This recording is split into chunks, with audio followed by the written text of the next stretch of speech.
Thanks for tuning into No Wine in No Time. Today we're coming to you live from the French Riviera in a town called Bandol, and that's in Provence, where we have the perfect opportunity to talk about Mourvedre, and that is the king grape here. So in Spain, we call that particular grape Monastrell.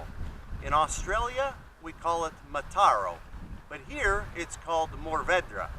And this particular black, thick-skinned grape thrives in the hot Mediterranean climate. Wines made from this grape tend to be more tannic and high in alcohol due to the thick skins of the grapes themselves and the high sugar content that's in the grapes when they're harvested. It's not an easy grape to grow, Mourvedre. It likes the sun on its leaves, but it likes water on its roots. So in a position like this on the French Riviera, right by the Mediterranean Sea, with very deep root systems, Mourvedre can have both plenty of sunshine and ample water on its root systems. To further complicate things, it ripens late and it has very tightly clustered berries.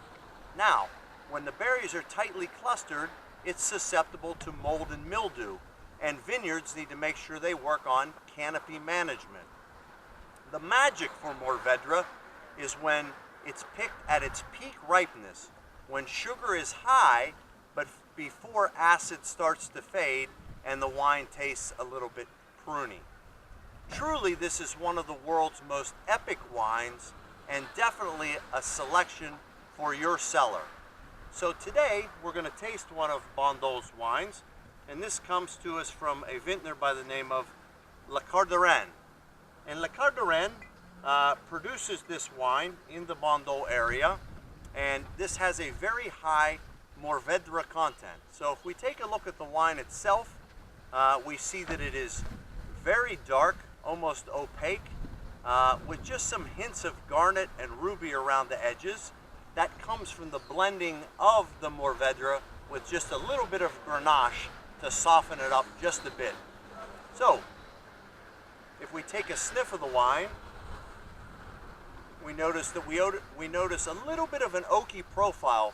Here in Bandol, wines have to be aged a minimum of 18 months in oak, but it has to be neutral oak. They don't want new oak, so that oak's the star of the show. They want oak to just be a vessel to age the wine.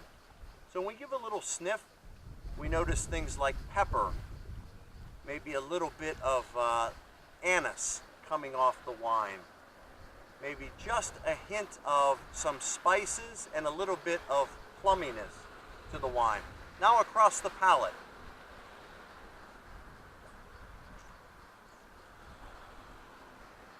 Wow, this Bandol Rouge comes across with a sweet plum and cherry entry into the mouth. Then it fades with a bit of an acidic mid-palate, so you can really feel the balance of the wine. And then on the backside, it has a very long finish that definitely takes into account the tannins. But the beauty of tannins of Mourvedre is that they are gripping but not overbearing. So when we hear the word velvety tannins, I certainly would put a Bandol Mourvedre in that particular category.